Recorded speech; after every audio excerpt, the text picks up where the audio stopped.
Hey, say it. Come on, say it. I know you're thinking it.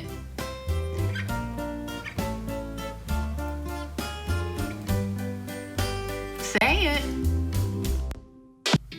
On Wednesday, Maryland Governor Larry Hogan announced some easing of COVID-19 restrictions in the state. One of those restrictions was with veterinary offices.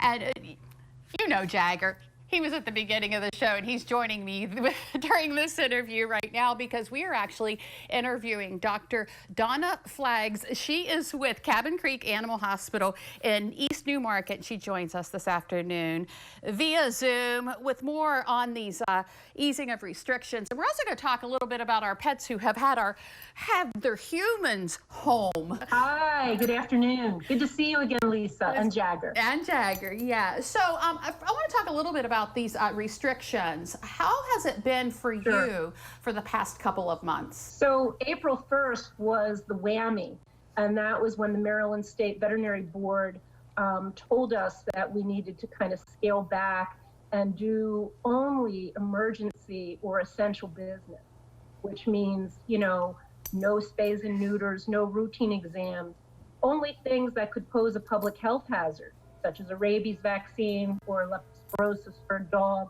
or an emergency. So, you know, during the month of April, we had about 5 emergency surgeries, you know, scaled back from a lot of surgeries that we usually do, you know, during a month. So it's been kind of interesting. We're doing all curbside work, which means nobody can enter the building but us.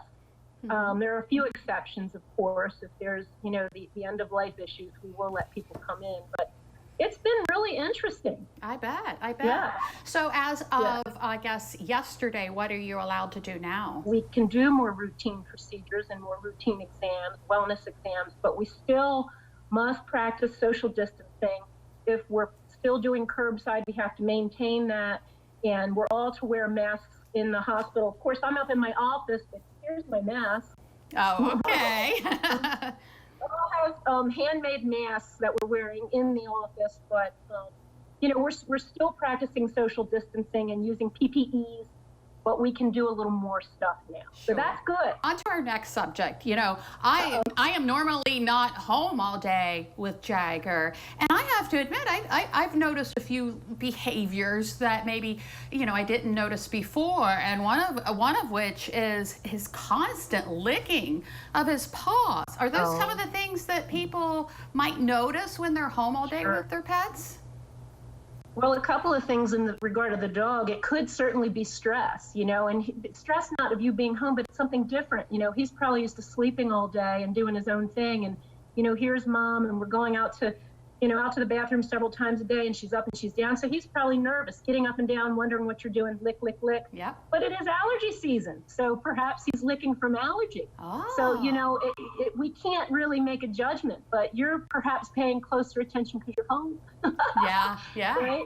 Yeah. So what are some things? But we are seeing a lot more of behavior issues. I will say that. So absolutely. What are some of those issues? Well, in the case of cats, I've had at least 3 cats in the past month that have presented for urinary issues, and they're strictly urinary issues, not from infection, but from behavior. Ooh. And I mean, just from the stress. We have families that are quarantining together, people coming from out of state, staying with their pets, with their family. And, you know, we're seeing animals that are having true and bona fide problems. I know there's probably a lot of different answers, but are there red flags that we need to look for that warrant calling the vet right away? Yeah, so the sorts of things we've been seeing are, as you've already alluded to, constant licking or skin issues, dogs that are digging and, you know, in their ears. We've had a lot of lameness issues. We've had a lot of GI upsets, you know, a lot of the vomiting and the diarrhea. Perhaps people are feeding their pets more during the day. I don't know. But we're seeing more things like that. And as always, if the pet is exhibiting any kind of strange behavior, call your veterinarian and just question them. And we're doing a lot of triaging over the phone. Oh, okay. We're not encouraging people to come in. Every call is carefully screened to determine if it needs to come in or not. It's really important right now. Dr. Donna Flags of Cabin Creek Animal Hospital in East Newmarket, thank you so much. It's good to see you again, and hopefully all the restrictions will be lifted soon and you can see all your pet friends. Fingers crossed, and I need a haircut too. I know, and this one right here, he needs to get to the groomer because he needs a bath.